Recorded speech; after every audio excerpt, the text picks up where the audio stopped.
तो हम full length test 9th जो सेट था उसका 70 तक कल डिस्कस किए थे। आज 71 से डिस्कस करेंगे। तो 71 में देखते हैं हम। ओके, तो 71 में देखते हैं हम कि बैटरी भंडारण क्षमता वाली भारत की सबसे बड़ी सौर ऊर्जा परियोजना बिहार के किस जिला में स्थापित की जा रही है। तो बैटरी भंडारण क्षमता वाली जो भारत की सबसे बड़ी सौर परियोजना है वह बिहार के लखीसराय जिला में स्थापित की जा रही है और लखीसराय जिला के कजरा में। ठीक है, इससे सौर ऊर्जा उत्पादन क्षमता 301 मेगावाट की होगी। ठीक है, नेक्स्ट है कि 72 नंबर में देखना है कि इसमें कह रहा है कि कौन सी कथन सही है। तो हड़प्पा सभ्यता के स्थल सुरकुतदा और कालीबंगन लोथल से घोड़े और अस्थि पंजर मिले हैं, तो बिल्कुल सही है। हड़प्पा सभ्यता का सबसे बड़ा स्थल हड़प्पा था, गलत है। हड़प्पा सभ्यता का सबसे बड़ा स्थल राखीगढ़ी है जो कि हरियाणा राज्य में स्थित है। हड़प्पा सभ्यता में मापतौल की इकाई 16 के गुणक के अनुपात में थी, ना कि 10 के अनुपात में, तो 3 नंबर भी गलत है। और हड़प्पा सभ्यता के लोग ने नगरों और घरों के विन्यास ग्रिड पद्धति पे बनाई थी, तो 1 और 4 सही है और 2 और 3 गलत है। इस प्रकार से इसका आंसर डी हो जाएगा।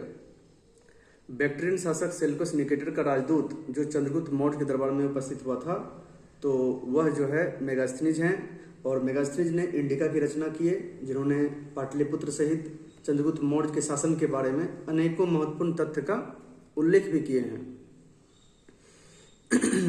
दंतीदुर्ग क्या है? राष्ट्रकूट वंश के शासक थे और शासक के साथ ये साम्राज्य के संस्थापक भी रहे थे। ठीक है, और इन्होंने अपनी राजधानी कहाँ किए थे? मानखेड़, या आधुनिक में देखते हैं तो महाराष्ट्र के सोलापुर के पास मालखेड़ में स्थित है। ठीक है, तो ये क्वेश्चन जो है ना, इसमें है 753 ईस्वी में दंतीदुर्ग ने कीर्तिवर्मन द्वितीय को हरा करके पूर्ण शाही पद ग्रहण किए थे। और बाद में देखते हैं कि जो दंतीदुर्ग है उन्होंने पृथ्वी बल्लभ, महाराज धीराज, परमेश्वर, परम भट्टारक की उपाधि ग्रहण किए थे। 75 में देखते हैं कि कोरोमंडल समुद्र तट पर पुडुचेरी से 3 किलोमीटर साउथ में स्थित डैश चोल वंश का एक प्रमुख बंदरगाह था। तो अड़कमेडु जो थे यह मतलब चोल वंश का एक बंदरगाह रहा था। और इसी बंदरगाह में देखते हैं कि आसपास 1945 ईस्वी में जब खुदाई हुआ तो रोमन बस्ती का पता चलता है, जहां से रोम के साथ व्यापार होने का प्रमाण भी मिलता है।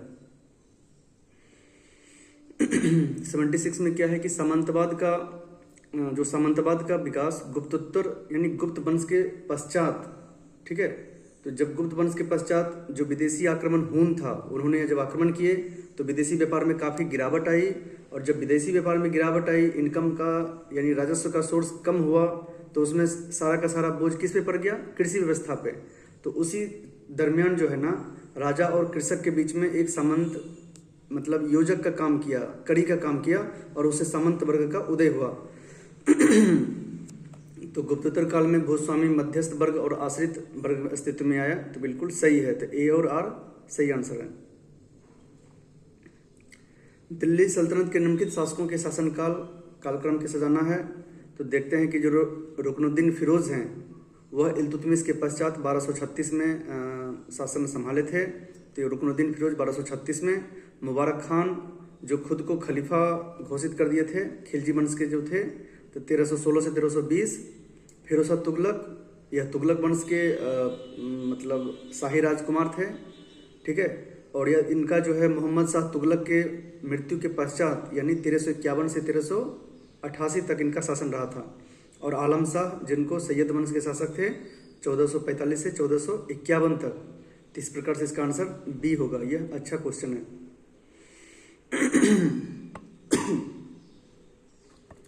78 में देखते हैं।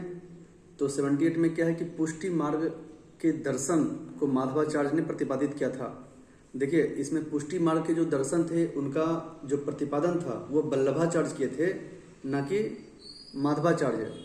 इसमें देखते हैं बीजक जो है ना, संत कबीर के उपदेशों का संकलन है, जिसमें कबीरपंथी जो संप्रदाय हैं उनको मानने वाला प्रमुख ग्रंथ भी है। अभी देखते हैं कि जो एक श्री संप्रदाय है या विशिष्ट द्वैतवाद का सिद्धांत, तो उसने रामानुजाचार्य ने, ठीक है, द्वैतवाद का वल्लभाचार्य, द्वैतवाद का माधवाचार्य, अद्वैतवाद का शंकराचार्य, इस तरह से इन दर्शनों का प्रतिपादन किए थे। तो 78 का क्या हो गया, ना ही एक ना ही दो। अब देखिए कि 79 में क्या है कि बाबर ने बाबरनामा नामक ग्रंथ तुर्की भाषा में लिखा था और इसको तुजू के बाबरी भी कहा जाता है। उसमें उन्होंने क्या है कि अपने जीवन संबंधी जो भी घटना था उसको स्वयं ही उन्होंने उस ग्रंथ में लिखे हैं।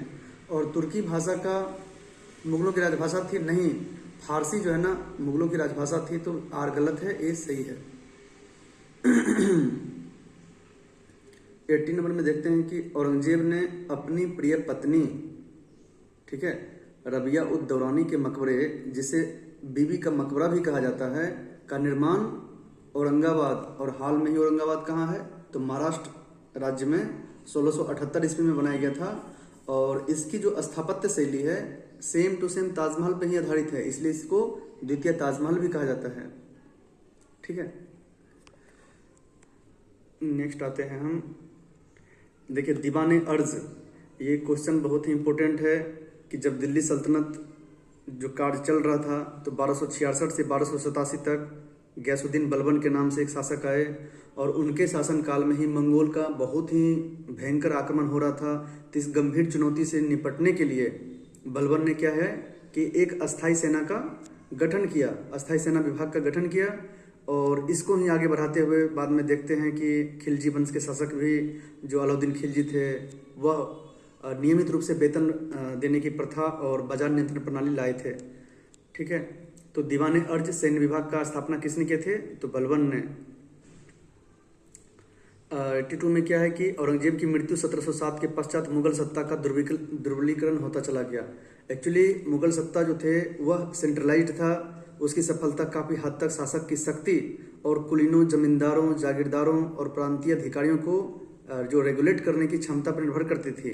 परंतु जब औरंगजेब की मृत्यु हुई धीरे धीरे सारे के सारे कमजोर हो गए, छिन्न भिन्न हो गए और उसके बाद जो शासक हुए किसी कोई लंपट मूर्ख, तो कोई घृणित कायर, कोई जो है जैसे कि फरुखसियर घृणित कायर कहलाते हैं, मोहम्मद शाह रनीला बादशाह कहलाते हैं। तो इस तरह से क्या है ना उनमें योग्यता की कमी थी और जिस वजह से मुगल साम्राज्य पतन की ओर चला गया। इसमें है कि मुगल सम्राट और अन्य शासकों के बीच हितों और इच्छाओं संतुलन समन्वय बनाने में असंतुलन उत्पन्न हो गया। बिल्कुल सही, तो 82 का ए नंबर होगा। महाराज रंजीत सिंह, महाराज रंजीत सिंह जो थे इनका जो जन्म हुआ 1780 में और मृत्यु 1839 में। ठीक है, सिख साम्राज्य के प्रथम शासक भी माने जाते हैं महाराजा रंजीत सिंह। ठीक है, और यह जो है 12 मिसलों को मतलब यूनिटी करने में इनका बहुत बड़ा योगदान था, समन्वय और संतुलन बनाए। और उसी 12 मिसल में एक शुक्रचर्या मिसल का संबंध महाराजा रंजीत सिंह रखते थे। निम्नलिखित में से कौन सा प्रसिद्ध आदिवासी आंदोलन को हूल आंदोलन के नाम से जाना जाता है तो हूल आंदोलन को किसको बोलते हैं, संथाल विद्रोह। ठीक है, संथाल विद्रोह 1855 से 56 और इस विद्रोह का नेतृत्व करता 4 भाई थे, सिद्धू, कान्हू, चांद और भैरव ने।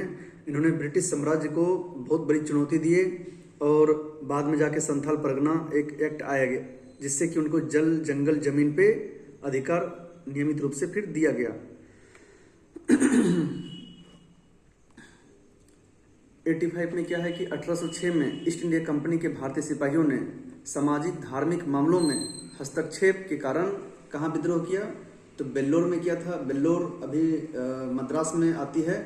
ठीक है, और कहीं ना कहीं यह क्या है रुष्ट होकर के यह विद्रोह किया गया था और आगे जाकर के 1857 की क्रांति का नींव पड़ा उसमें।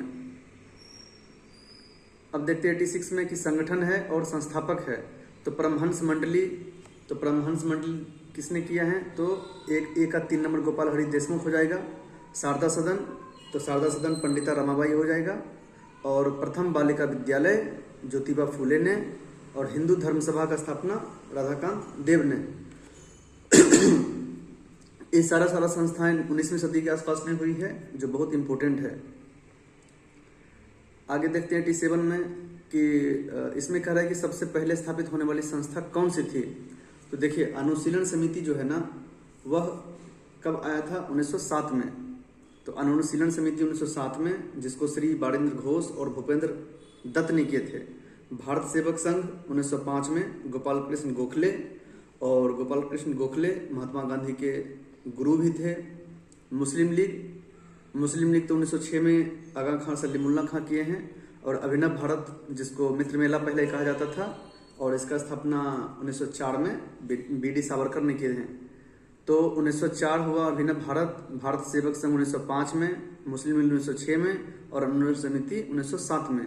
तो इस प्रकार से पहला जो है स्थापित होने वाली संस्था अभिनव भारत है। कौन सा अंग्रेज अधिकारी को हर्मिट ऑफ शिमला कहा जाता है? तो एयो ह्यूम जो है ना, इसको हर्मिट ऑफ शिमला कहा जाता है। और इनका जो योगदान है 1885 में जब भारतीय राष्ट्रीय कांग्रेस की स्थापना हुई, तो इसमें इनका बहुत बड़ा योगदान है। यह एक प्रसिद्ध ब्रिटिश सिविल सेवक भी रहे थे। अब देखते हैं 89 में। 89 भी बहुत बढ़िया क्वेश्चन है कि भारत भारती मैथिली गुप्त द्वारा लिखी गई है, तो बिल्कुल सही है। साम्राज्यवाद का नाश हो, यह भगत सिंह द्वारा दिया गया है, ठीक है। और ये जो है ना मदनलाल ढींगरा ने कर्नल विलियम वाइली की हत्या किए थे, और उसकी आरोप में 1909 में उनको फांसी दिया गया था, ठीक है। यहाँ मदन मोहन ढींगरा होना चाहिए था, ठीक है ना, मदनलाल ढींगरा। और सन 1920 में स्थापित all India trade union Congress के संस्थापक नारायण मल्हार जोशी थे। तो ए और डी सही है, बी और सी गलत है। वैलेंटाइन सिरोल, देखिए सर वैलेंटाइन सिरोल जो थे वो प्रसिद्ध एक अंग्रेज पत्रकार और राजनयिक भी रहे थे, ठीक है। उसने औपनिवेशिक भारत के तथ्यों का उद्घाटन भी किए थे, और इसी के उपलक्ष्य में आगे जब 1910 में इंडियन अनरेस्ट नामक पुस्तक का उन्होंने जो प्रकाशित किए, उसमें बाल गंगाधर तिलक को अशांति का दूत बोले थे। इस वजह से बाल गंगाधर तिलक ने वैलेंटाइन सिरोल पे मानहानि का केस भी किए थे। 91 में क्या है कि सितंबर 1916 में एनी बेसेंट ने होम रूल की स्थापना किए थे। तो ये बिल्कुल सही स्टेटमेंट है, ठीक है। यहाँ पूछा है असत्य कौन सा है, तो पहला नंबर असत्य है, जबकि अप्रैल 1916 में ये बाल गंगाधर तिलक ने किए थे। जोसेफ बैप्टिस्टा को एनी बेसेंट ने अपने होम रूल लीग का सचिव बनाया था। तो जोसेफ बैप्टिस्टा को अप्रैल 1916 में तिलक द्वारा स्थापित होम रूल लीग के अध्यक्ष बनाया गया था, जबकि एनी बेसेंट ने जॉर्ज अरुंडेल को अपना सचिव बनाया था। तो ये सेकंड ऑप्शन गलत है। 23 मार्च 1931 को किस षड्यंत्र केस में भगत सिंह, सुखदेव और राजगुरु पे फांसी दी गई? तो लाहौर षड्यंत्र केस, ठीक है, इसमें उनको फांसी दी गई थी। अब देखते हैं 93। तो 93 में क्या है कि सन 1907 में सूरत में भारतीय राष्ट्रीय कांग्रेस का विभाजन का मुख्य कारण क्या था? तो सूरत विभाजन जो हुआ 1907 में, उदारवादी चाहते थे राष्ट्र बिहारी बोस को अध्यक्ष बनाना, जबकि जो उग्रवादी थे वो लाला लाजपत राय को अध्यक्ष बनाना चाहते थे। तो इस जो डिस्प्यूट हुआ इस दोनों के बीच में, मनमुटाव हुआ, उसके बाद फाइनली राष्ट्र बिहारी बोस ही सूरत अधिवेशन की अध्यक्षता किए, ठीक है। और इसका मुख्य कारण था कि ब्रिटिश सरकार के साथ चरमपंथियों में विश्वास का अभाव था। 94 में क्या है, डॉक्टर राजेंद्र प्रसाद ने महात्मा गांधी को चंपारण आरण्य तथा कृषकों की समस्या जांच करने के लिए राजी किया। ये स्टेटमेंट गलत है, जबकि महात्मा गांधी को चंपारण आने और समस्या की जांच करने को राजी जो है पंडित राजकुमार शुक्ल ने किए थे लखनऊ अधिवेशन में 1916 में, ठीक है। सेकंड है कि चंपारण जांच में आचार्य जेपी कृपलानी महात्मा गांधी के सहयोगी रहे थे। तो यह बिल्कुल सही स्टेटमेंट है। तो आचार्य जेपी कृपलानी के साथ साथ डॉक्टर राजेंद्र प्रसाद, महादेव देसाई, ठीक है, डॉक्टर अनुग्रह नारायण सिन्हा, राजकिशोर प्रसाद, ये सब महात्मा गांधी के सहयोगी रहे थे। 95 में देखते हैं कि ब्रिटेन ने भारत को 1947 में स्वतंत्रता प्रदान कर दी थी, बिल्कुल सही है। और द्वितीय विश्व युद्ध में ब्रिटेन की हार हुई थी, क्योंकि जब सेकेंड वर्ल्ड वॉर 1939 से 1945 तक चल रहा था, तो उस समय क्या है ना, दो गुट में बटा था पूरा वर्ल्ड, एक मित्र राष्ट्र में, एक धुरी राष्ट्र में। तो मित्र राष्ट्र में जो बड़े बड़े ताकतवर थे, जैसे कि अमेरिका है, फ्रांस है, ब्रिटेन है, ठीक है, रूस है, ये सब एक साथ थे, जबकि जो धुरी राष्ट्र थे, जर्मनी, इटली, ठीक है ना, जर्मनी, इटली, स्लोवेनिया, तुर्की, ये सब एक साथ में थे। तो धुरी राष्ट्र का विजय हुआ, धुरी राष्ट्र का हार हुआ था और मित्र राष्ट्र का विजय हुआ था। बट ब्रिटेन की इतनी क्षति हुई थी उस समय, ठीक है, जिस वजह से भारत को कंट्रोल करना बहुत मुश्किल हो गया था। उसी के उपलक्ष्य में ब्रिटेन के स्टैनफोर्ड क्रिप्स ने क्या बोलते हैं, ब्रिटेन के हाउस ऑफ कॉमन्स में उनका स्टेटमेंट बहुत ही फेमस हुआ था, वो भाषण से पता चलता है, ठीक है। वो क्या भाषण दिए थे ब्रिटिश हाउस ऑफ कॉमन्स में, कि भारत पर नियंत्रण बनाए रखने के लिए भारत में भारी दमन चक्र चलाना होगा और अगले अनेक वर्षों तक भारत में ब्रिटिश फौज को तैनात रखने के लिए तैयार रखना होगा, जिसका कि निश्चय ही इस देश के लिए अनुमति नहीं देंगे, ठीक है, क्योंकि हमारे पास पहले से जनधन की कमी है, जैसा कि हम सब जानते हैं। तो ये statement British house of Commons में स्टैनफोर्ड क्रिप्स ने बोले। इससे पता चलता है कि ब्रिटेन की कितनी क्षति हुई थी। तो ब्रिटेन की हार नहीं हुई थी, बल्कि वो बर्बाद हुआ था कुछ न कुछ, इस वजह से स्वतंत्रता प्रदान कर दी थी। तो ए सही है, आर गलत है। अब देखिए 96 में क्या है ना, बहुत इंपॉर्टेंट है क्वेश्चन, कि सोशलिस्ट नामक समाचार पत्र के जो प्रकाशक थे श्यामजी कृष्ण वर्मा, ठीक है, यह फरवरी 1905 में लंदन में श्यामजी कृष्ण वर्मा ने इंडियन होम रूल सोसाइटी की स्थापना किए और वहीं से सोशलिस्ट पत्रिका चलाते थे, ठीक है। आगे क्या है कि अगर सोशलिस्ट कहे तो श्यामजी कृष्ण वर्मा, लेकिन द सोशलिस्ट कहे तो विलियम बेडर बर्न, और इंडियन सोशलिस्ट पत्रिका कहे तो S.A. डांगे। अभी देखिए 97 में क्या है, कि 97 में देखते हैं कि हिंदू विवाह विधवा पुनर्विवाह अधिनियम, तो यह किनके समय में आया था, तो 1861 में लॉर्ड कैनिंग के समय में आया था, ठीक है। और यह जो अधिनियम था 1856 में, और 1856 से जो था 61 लॉर्ड कैनिंग, प्रथम अंगल अफगान युद्ध जो 1839 से 42 तक सॉरी, तो प्रथम अंगल अफगान युद्ध 1839 से 42 तक लॉर्ड ऑकलैंड के कार्यकाल में हुआ था, जिसमें अफगानिस्तान को एक बफर के रूप में यूज किया, और बाद में जो है ना अफगानिस्तान में ही बहुत ही भयंकर तबाही हुआ, क्योंकि उससे रूस को प्रभाव का मुकाबला करने के लिए बनाया गया था। तो हिंदू विवाह अधिनियम 1856 में लॉर्ड कैनिंग, प्रथम अंगल अफगान युद्ध 1839 से 42 लॉर्ड ऑकलैंड, पेंडारियों का दमन लॉर्ड हेस्टिंग्स ने किए थे, असती प्रथा 1829 में विलियम बेटिंग के शासनकाल में। तो 97 का क्या होगा, ए नंबर।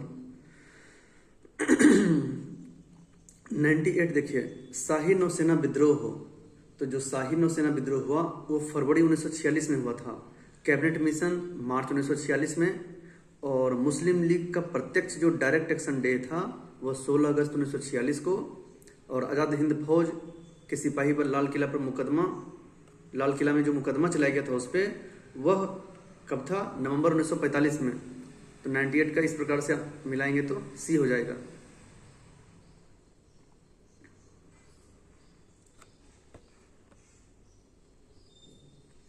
देखिए प्रसिद्ध ऐतिहासिक पुस्तक ग्लिम्पसेस ऑफ वर्ल्ड हिस्ट्री, तो ग्लिम्पसेस ऑफ वर्ल्ड हिस्ट्री जो थे यह जवाहरलाल नेहरू द्वारा लिखा गया है। सारे जहां से अच्छा हिंदुस्तान हमारा, यह मोहम्मद इकबाल लिखे हैं, ठीक है। 101 क्वेश्चन नंबर 101 में क्या है कि धारणीय विकास किसको कहते हैं, तो ऐसा विकास जो वर्तमान पीढ़ी की आवश्यकताओं को भावी पीढ़ी की आवश्यकताओं की पूर्ति की क्षमता के समझौता किए बिना पूरा करे, सस्टेनेबल ग्रोथ, ठीक है। 101 में यह है। 102 में क्या है, देखिए बेरोजगारी एक प्रकार का जो इकोनॉमिक स्ट्रक्चरल से संबंधित है, कौशल के बेमेल होने के कारण भी इस प्रकार की बेरोजगारी होती है, और इस प्रकार की बेरोजगारी दीर्घकालीन प्रवृत्ति की होती है, तो वो उसको संरचनात्मक बेरोजगारी कहते हैं। और प्रच्छन्न बेरोजगारी, छिपी हुई बेरोजगारी, इसको ग्रामीण क्षेत्र में देखने को मिलता है कृषि व्यवस्था में, जिसमें कि कुछ जमीन पे काम करने के लिए जितना रिक्वायरमेंट मेन फोर्स की चाहिए उससे ज़्यादा आ जाते हैं, इस वजह से उसको छिपी हुई बेरोजगारी और प्रच्छन्न बेरोजगारी कहते हैं, ठीक है। अब देखते हैं उसमें 103 में कि अंत्योदय अन्न योजना, तो अंत्योदय योजना नवमी पंचवर्षीय योजना में आए थे, और इनका जो कार्यकाल था, नवमी पंचवर्षीय योजना का जो कार्यकाल रहा था वह पहला देखिए 1951 से 56, दूसरा 56 से 61, तीसरा 61 से 66, चौथा है 69 से 74, फिर पांचवा 74 से 78, छठा है 80 से 85, सातवां 85 से 90 और आठवां है 92 से 97 और नौवां जो है ना 97 से 2002 तक रहा था। ठीक है, 1997 से 2002 तक नवी पंचवर्षीय योजना जो रही है उसमें ही 1997 में एक स्वर्ण जयंती शहरी स्वरोजगार योजना आया और 1999 में स्वर्ण जयंती ग्रामीण स्वरोजगार योजना आया। आगे देखते हैं कि प्रधानमंत्री ग्राम सड़क योजना 2000 ईस्वी के आसपास आया था। ठीक है, और अंत्योदय अन्न योजना भी 9वीं शताब्दी में, तो 9वीं पंचवर्षीय में आया ही है। सर्व शिक्षा अभियान, सब पढ़े सब बढ़े, जो पेंसिल पे बच्चे बैठे रहते हैं ना, सब पढ़े सब बढ़े, तो सर्व शिक्षा अभियान 2001 में शुरू किया गया था। बजट घाटा अर्थात आरबीआई से उधारी और बाजार उधारी का देयताएं, ये क्या है, फिस्कल डेफिसिट है, राजकोषीय घाटा। और 2025-26 में राजकोषीय घाटा 4.4% रखा गया है लक्ष्य। ठीक है, जिसमें कि राजकोषीय घाटा 4.4%, पूरे जीडीपी का राजस्व घाटा 1.5%, प्रभावी राजस्व घाटा 0.3% और प्राथमिक घाटा 0.8%। अब देखिए एडा जो है ना, IRDA एडा का मुख्यालय कहाँ है, हैदराबाद में, लेकिन जो सिडबी है, ठीक है, small industry development bank of India, तो सिडबी का मुख्यालय कहाँ है, लखनऊ में, और इसका गठन 2 अप्रैल 1990 को हुआ है, जबकि सेबी का गठन 1988 में हुआ है। तो इस प्रकार से आंसर दोनों सही है। अभी देखिए क्या है कि जो एक होता है ना रियल जीडीपी, एक होता है नॉमिनल जीडीपी। तो जो रियल जीडीपी होते हैं ना, उसमें इन्फ्लेशन को ऐड किया जाता है, मुद्रास्फीति यानी महंगाई को ऐड किया जाता है, और यह एक आधार वर्ष से समायोजित होती है। जबकि नॉमिनल जीडीपी जो करंट ईयर चल रहा है ना, उसके पिछले ईयर के रेस्पेक्ट में उसको नापा जाता है। ठीक है, तो नॉमिनल जीडीपी की तुलना में जो रियल जीडीपी आर्थिक समृद्धि का बेहतर संकेतक माना जाता है। क्यों?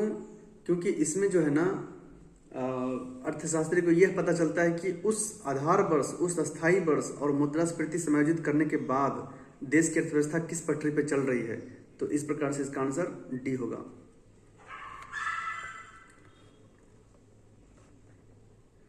107 देखिए 1921 में बैंक ऑफ बंगाल, ठीक है, बैंक ऑफ बंगाल हालांकि 1806 में बना था। बैंक ऑफ बॉम्बे जो है 1840 में, अब बैंक ऑफ मद्रास जो है 1843 में।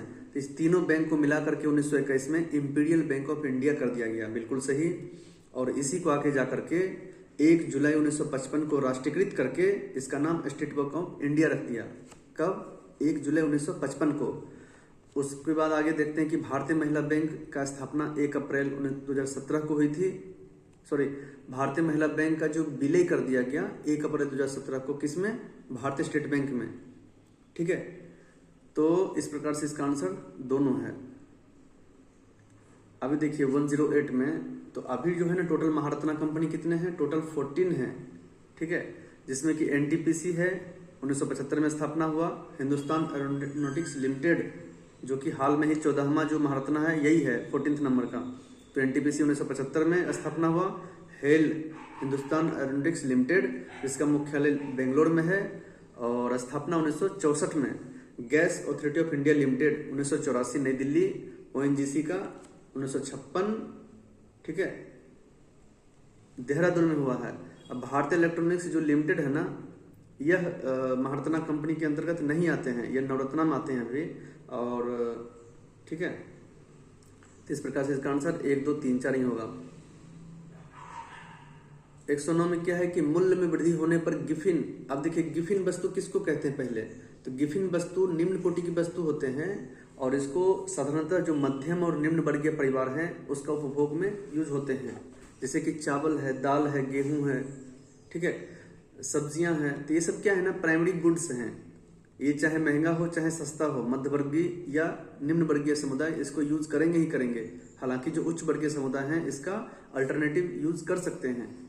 तो मूल्य में वृद्धि होने पर गिफिन वस्तु जो है ना उसकी मांग बढ़ जाती है, क्योंकि नेसेसरी गुड्स तो वही है, उसके बिना तो मध्यवर्गीय निम्न वर्गीय जी ही नहीं सकते।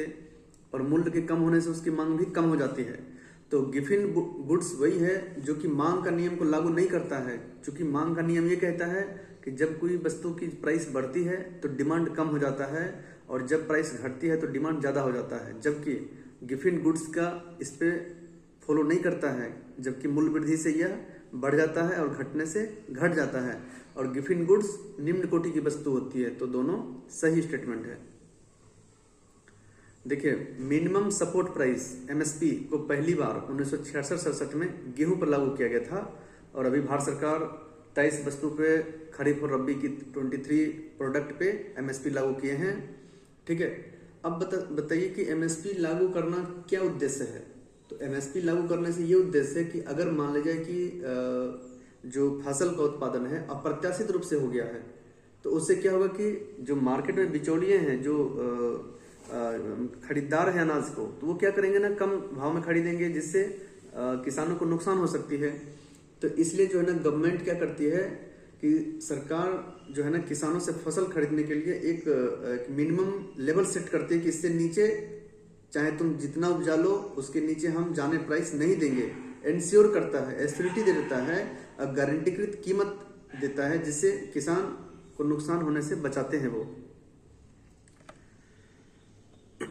अब देखिए मध्यकाल में बिहार शरीफ। तो बिहार शरीफ क्या है, तो बिहार शरीफ के बारे में देखते हैं कि यह एक शिक्षा का केंद्र रहा था, एडमिनिस्ट्रेशन का केंद्र रहा ही था, और धार्मिक केंद्र के रूप में भी यह उभरा था। ठीक है, धार्मिक केंद्र के रूप में देखते हैं तो सूफी का धार्मिक केंद्र है, जो मखदूम शाह शरफुद्दीन यहिया मनेरी की मकबरा भी यहीं पे स्थित है। ठीक है, तो 112 का सी नंबर हो गया। 113 में देखते हैं तो देखिए एक चोल वंश है। चोल वंश तो मदुरई के आसपास में है, तमिलनाडु में, बल्कि यह चेर वंश है, चेरो वंश है। एक चेर वंश भी है जो केरला में आते हैं, जबकि चेरो वंश यह जो है ना आदिवासी साम्राज्य था, और यह बिहार, झारखंड, पूर्वी उत्तर प्रदेश के कुछ हिस्से पर मध्यकाल के दौरान शासन किए थे, और इनका जो आधार था मुख्यतः पलामू, वर्तमान झारखंड में आता है। ठीक है, तो चेरो वंश का 12वीं शताब्दी में हुआ, बिल्कुल सही। चेरो साम्राज्य से संबंधित शाहाबाद, सारण, मुजफ्फरपुर, पलामू, वाराणसी का क्षेत्र था, और चेरो वंश का मुख्यालय कहाँ था, बिहिया, भोजपुर था। तो 113 का डी हो गया।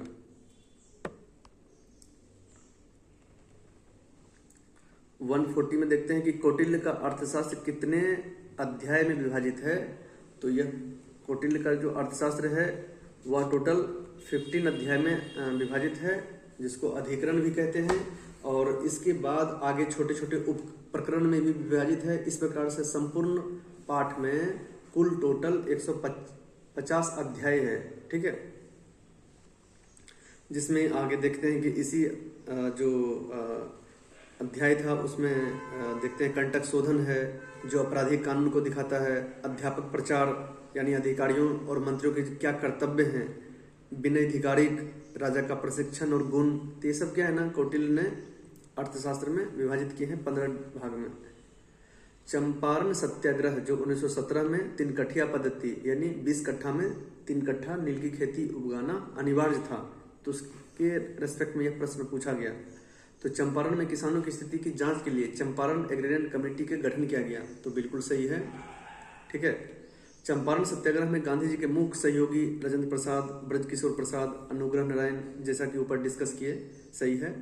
चंपारण सत्याग्रह भारत में गांधी जी द्वारा शुरू किया गया पहला सत्याग्रह है, जबकि अगर सिर्फ कहे कि गांधी जी द्वारा शुरू किया गया पहला सत्याग्रह तो साउथ अफ्रीका में किए थे 1893 आसपास में, लेकिन भारत में कहेगा तो 1917 चंपारण सत्याग्रह। तो 115 का 1, 2, 3 तीनों होगा। बेगूसराय में चौकीदारी कर के खिलाफ आंदोलन किसका हिस्सा था? तो बेगूसराय जिला में चौकीदारी कर जो था ना, वह सविनय अवज्ञा आंदोलन जो 1930 से 32 के दौरान चलाया गया था, जिसमें ब्रिटिश शासन क्या करते थे कि ग्रामीण क्षेत्र में ग्राम चौकीदारी की नियुक्ति करती थी, और उसका जो वेतन है वह किसान और ग्रामीणों से ही वसूलते थे, जिससे रुष्ट होकर के चौकीदारी कर न देने का बात किया और आंदोलन छेड़ दिया।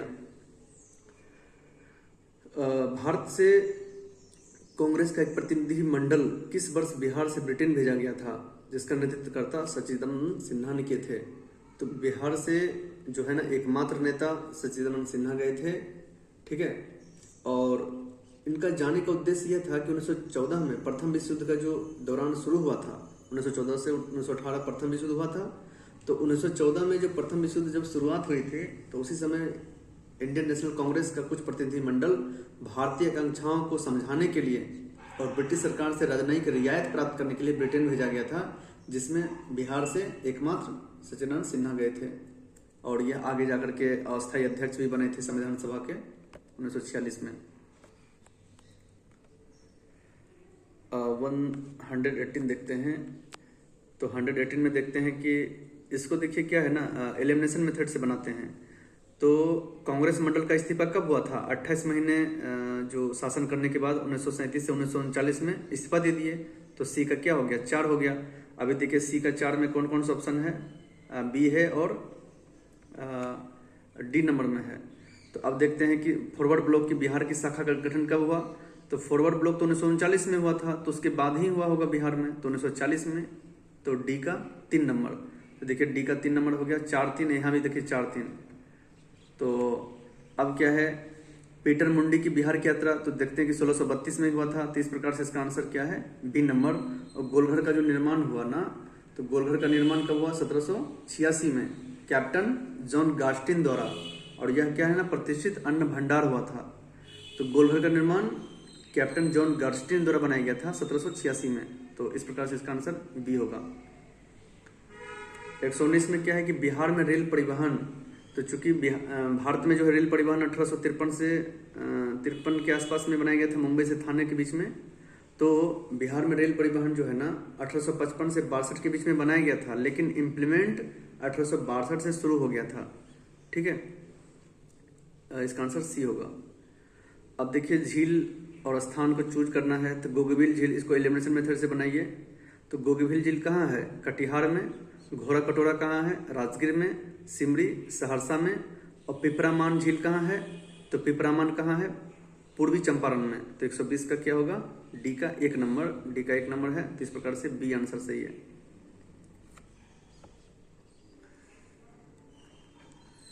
देखिए 121 में देखते हैं। तो 121 में क्या है कि 2011 की जनगणना के अनुसार बिहार में ग्रामीण और शहरी जनसंख्या का प्रतिशत, तो 2011 का जो सेंसस हुआ था, ठीक है, स्वतंत्र भारत का 15वीं, स्वतंत्र भारत का 7वीं और शुरुआत से 15वीं, ठीक है ना। तो 2011 की जनगणना के अनुसार बिहार की ग्रामीण 11.3% और शहरी जनसंख्या 88.7%, जबकि भारत का अगर ऑल ओवरऑल देखें तो भारत का राष्ट्रीय औसत जो शहरी जनसंख्या था 31% और ग्रामीण कितना था? 69%। बिहार का अक्षांशीय विस्तार, बिहार 24-20 से 27-31। अगर देशांतर की बात करें तो 83-19 से 88-17, यहाँ 83-19 से 88-17 पूर्वी अक्षांश में, यह देशांतर है उनका। बिहार लोक सेवा आयोग यानी BPSC, Bihar public service commission के स्थापना जो है ना 1 अप्रैल 1949 को उड़ीसा मध्य प्रदेश आयोग से अलग होकर के बीपीएससी का बिहार पब्लिक सर्विस कमीशन आयोग बना था। और इसके पहला अध्यक्ष रजनधारी सिन्हा थे, ठीक है। अब एक चीज बताता हूँ कि राज्य लोक सेवा आयोग से जो संबंधित आर्टिकल है वह आर्टिकल 315 से 323 तक है। और इसका मुख्यालय कहाँ है? पटना, बिहार में। देखिए 124 एक अच्छा क्वेश्चन है स्टैटिस्टिक्स का, जो जीडीपी पर आधारित है। तो इसमें देखते हैं कि राज्य में वर्तमान मूल्यों पर, यानी करंट जो ईयर चल रहा है उसके रेस्पेक्ट में जो सकल स्थिर पूंजी निर्माण में 38,986 करोड़ रुपए होने का अनुमान है। तो यह स्टेटमेंट क्या है? बिल्कुल सही है। राज्य में वर्तमान मूल्यों पर सकल स्थिर पूंजी निर्माण 2019-20 में 9436 करोड़ रुपए बढ़ करके कितना हो गया? तो देखिए 38,986 करोड़ हो गया, यहाँ उल्टा लिख दिया है, 38,986 करोड़ होना था, ठीक है। नेक्स्ट है कि सकल स्थिर पूंजी निर्माण सकल जीडीपी का 4.6% है, बिल्कुल सही। और 2023-24 में सकल स्थिर पूंजी निर्माण में 45.5% की वृद्धि का अनुमान है। तो ये भी स्टेटमेंट सही है। तो 1, 3 और 4 सही है। 2 गलत इसलिए है क्योंकि 9436 करोड़ रुपए जब 2019-20 में बढ़ा है तो जाकर के 38,986 करोड़ हो गया था।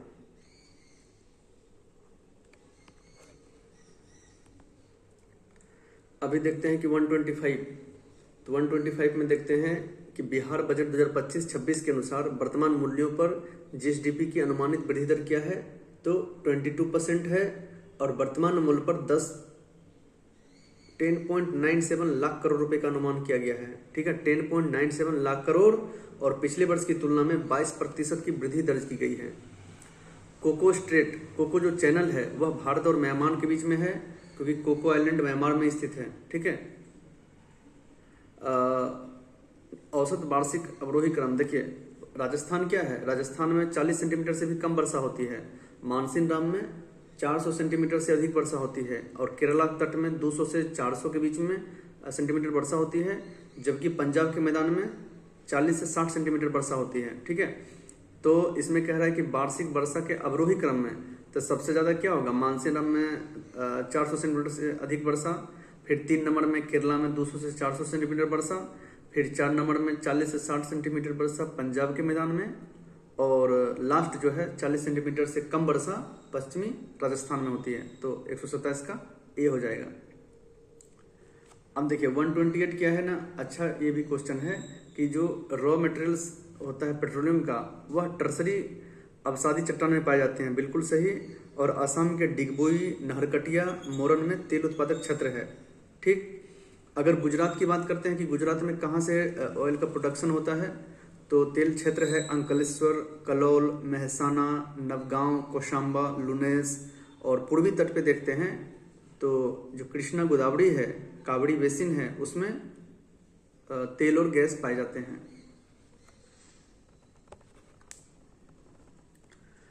भारत में उष्णकटिबंधीय सदाबहार वन तो पश्चिमी घाट, अंडमान निकोबार सागर और उड़ीसा और पश्चिम बंगाल का कुछ भाग में। ठीक है, हरियाणा में जो है ना उष्णकटिबंधीय सदाबहार वन नहीं पाए जाते हैं। और इस सदाबहार वन में बात करें तो शीशम है, महोगनी है, अबुनास शामिल है। नेक्स्ट है 130।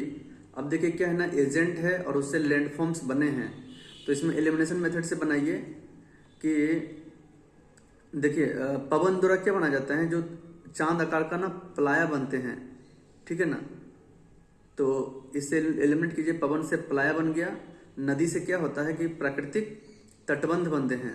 ठीक है ना, तो सी का 4 हो गया। तो इसमें देखिए सी का 4 और डी का 3, सी का 4 डी का 3 डायरेक्ट सी नंबर पे आ गए।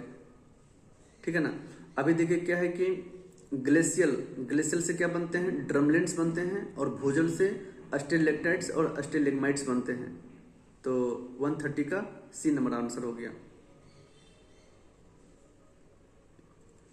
131 में देखते हैं कि दक्षिण से उत्तर की ओर सजाना है, तो सबसे दक्षिण में कौन सा है, सबसे दक्षिण में नीलगिरी की पहाड़ी है, तो 4 नंबर पहले है, इसलिए देखिए एलिमिनेट हो गया ना, सी नंबर। उसके बाद कौन सा है, देखिए नल्ला मलाई जो है ना, नल्ला मलाई और सेवराई पहाड़ी। तो नल्ला मलाई पहाड़ी कहाँ है, तो नल्ला मलाई पहाड़ी जो है ना वह आंध्र प्रदेश में है, पूर्वी घाट का हिस्सा है, जबकि सेवराई पहाड़ी तमिलनाडु में है। तो तमिलनाडु तो नीचे है ना, इसलिए नीलगिरी के बाद सेवराई होगा, नल्ला मलाई आंध्र प्रदेश में, और राजमहल की पहाड़ी तो झारखंड में है सबसे ऊपर, तो 1 नंबर। पृथ्वी पर ज्वार भाटा का प्राथमिक कारण क्या है, सूर्य और चंद्रमा का गुरुत्वाकर्षण बल के कारण। नागार्जुन बांध कहाँ है, कृष्णा नदी पे। ठीक है, और कृष्णा नदी पे नागार्जुन बांध है। अब गोदावरी की बात करते हैं तो पोलावरम, जैकबाड़ी बांध है। ठीक है, चिनाव पे क्या है, सलाल बांध, बगलिहार डैम, दुलहस्ती डैम और सरदार सरोवर डैम जो है नर्मदा नदी पर बनाए गए हैं। अभी देखते हैं कि 134 में कि उष्णकटिबंधीय चक्रवात यह गर्म उष्णकटिबंधीय महासागर में उत्पन्न होते हैं और तीव्र होते हैं। तो यह जो है ना ये गलत है, मतलब गलत पूछ रहा है।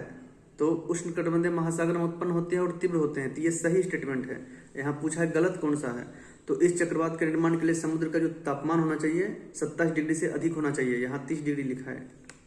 ठीक है, यहाँ 27 डिग्री होना चाहिए। और प्रशांत महासागर में इसे हरिकेन कहा जाता है। ठीक है, गलत स्टेटमेंट है क्योंकि हरिकेन जो है ना अटलांटिक महासागर में कहा जाता है। देखिए इस जो चक्रवात है ना, इसको हिंद महासागर में चक्रवात, अटलांटिक में हरिकेन, पश्चिमी प्रशांत और दक्षिणी चीन सागर में टाइफून, ठीक है, और पश्चिमी ऑस्ट्रेलिया में बिली के नाम से जाना जाता है। तो इसमें हरिकेन नहीं, ये हरिकेन कहाँ पे होगा? अटलांटिक में। वेबनाड झील कहाँ है? भारत के केरला में है। 136 में क्या है कि वायुमंडल में ग्रीन हाउस गैसों की सबसे बड़ी सांद्रता कंसंट्रेशन किसकी है? तो कार्बन डाइऑक्साइड की। 2011 की जनगणना के अनुसार केंद्र शासित प्रदेश की शहरी राज्य यूटी में शहरी जनसंख्या सर्वाधिक किसकी है? तो सर्वाधिक जो है ना वह महाराष्ट्र का है। महाराष्ट्र के बाद किसका है? महाराष्ट्र के बाद शहरी जनसंख्या यूपी का है। तो सबसे पहले था महाराष्ट्र, उसके बाद यूपी, उसके बाद तमिलनाडु, ठीक है। और भारत में शहरीकरण की दर क्या है? 31.16%। उत्तरी गोलार्ध में ग्रीष्म संक्रांति कब आती है? तो 21 जून में, जबकि दक्षिणी गोलार्ध में 22 दिसंबर को।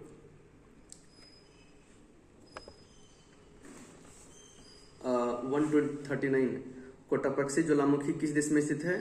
तो यह इक्वाडोर में कोटापेक्सी ज्वालामुखी स्थित है, ठीक है।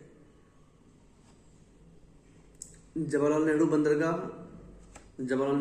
जो है ना, मुंबई बंदरगाह का दबाव को कम करने के लिए नहासोबा में जवाहरलाल नेहरू बंदरगाह बनाया गया है और भारत का सबसे बड़ा यह कंटेनर बंदरगाह है।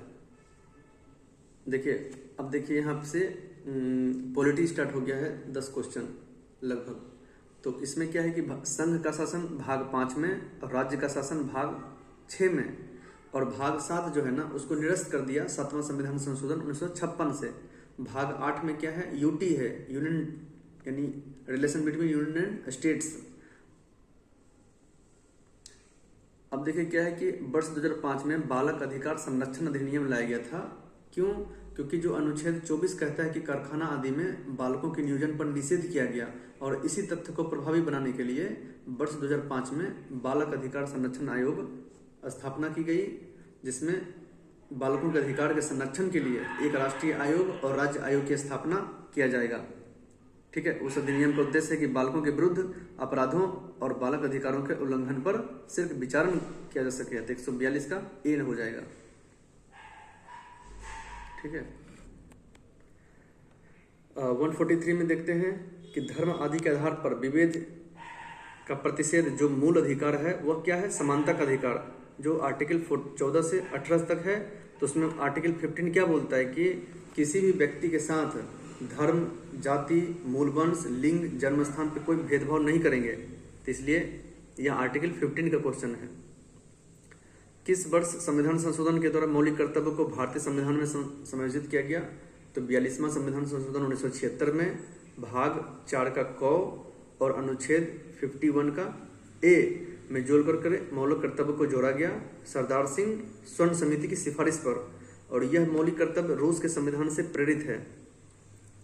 भारत का राष्ट्रपति अपना त्यागपत्र उपराष्ट्रपति को सौंपते हैं और उपराष्ट्रपति अपना त्यागपत्र राष्ट्रपति को देते हैं, जैसा कि जगदीप धनखड़ ने लिखित तौर पे दिया है।